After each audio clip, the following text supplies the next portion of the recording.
এক বাদশার ৭ ছেলে ছিল। অনেক আগের কথা। ৬ ছেলে ছিল এক মায়ের সন্তান, বাকি এক সন্তান ছিল অন্য মায়ের। বাদশা ওই ছেলের নাম রাখল মালিক মোহাম্মদ।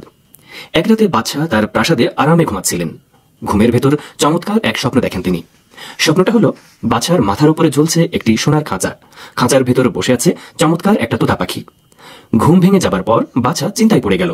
ভাবছিল এই সোনার খাঁচার মানে কি, কিংবা ওই তোতা পাখিরই বা কি অর্থ। যাই হোক, বাদশা কিন্তু ওই তোতা পাখির প্রেমে পড়ে গেছে। ঘুম থেকে জেগে ওঠার পর থেকেই ভাবতে শুরু করেছে কি করে ওই তোতা পাখি আর সোনার খাঁচা হাতে পাওয়া যায়। অপরদিকে বাদশাহ কিছুদিন থেকেই ভাবছিল বাদশাহী দায়িত্ব কোনো এক ছেলের হাতে সুপর্দ করবে, যাতে তার অবর্তমানে বাদশাহী নিয়ে নিজেদের মধ্যে ঝগড়া ফ্যাসাদ না দেখা দেয়। স্বপ্ন দেখার পর বাদশাহ ভাবল ভালোই হলো, এবার 7 সন্তানকেই পরীক্ষা করার সুযোগ সৃষ্টি হলো। 7 সন্তানের মধ্যে যে সন্তান পরীক্ষায় উত্তীর্ণ হবে তার হাতে বাদশাহীর দায়িত্ব দিয়ে দেবে।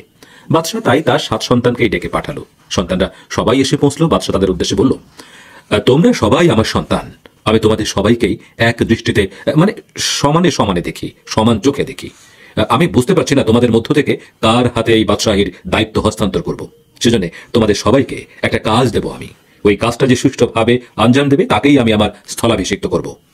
সবাই জানতে চাইল কাজটা কি। বাদশা বলল, তোমরা আমার জন্য সোনার খাঁচায় বসে থাকা একটা তোতা পাখি নিয়ে আসবে। যে আনতে পারবে সেই হবে আমার পরবর্তী বাদশা। একই স্ত্রীর পেটের 6 ভাই বাদশার কথা শুনে উঠে দাঁড়ালো এবং একসাথে বেরিয়ে পড়ল সোনার খাঁচা আর তোতা পাখির সন্ধানে। অনেক দূর দূরান্তে গেল তারা। শহর, নগর, গ্রামগঞ্জ সবখানেই খুঁজল। এমনকি নিজেদের দেশ ছেড়ে অন্য দেশেও গেল।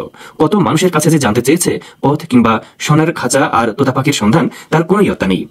কিন্তু কোনো কাজেই আসেনি সেসব। অবশেষে খালি হাতেই ফিরতে হলো তাদের। ফিরে এসে বাদশাকে বলল, হে বাদশা, আমরা সারা পৃথিবী ঘুরেছি, কিন্তু তুমি যে জিনিস চেয়েছো তা খুঁজে পাইনি। আর বাদশাহ মনে মনে ভাবল, আমি কি এমনই কঠিন কোনো কাজ দিলাম ছেলেদেরকে যা করা তাদের জন্য একেবারে অসম্ভব?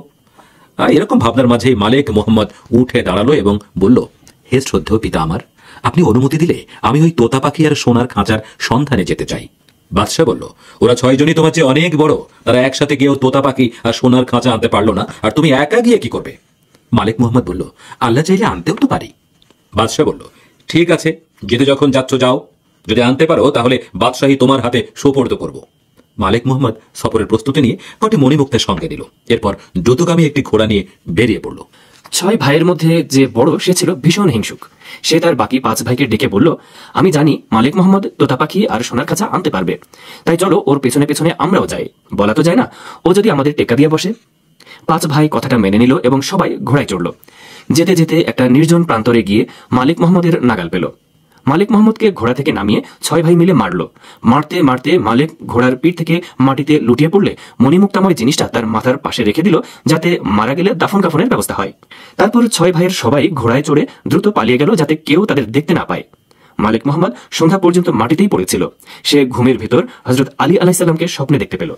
আলী আলাইহিসসালাম তাকে বলছিল, হে যুবক, জেগে ওঠো, ভালো করে কোমর বাঁধো।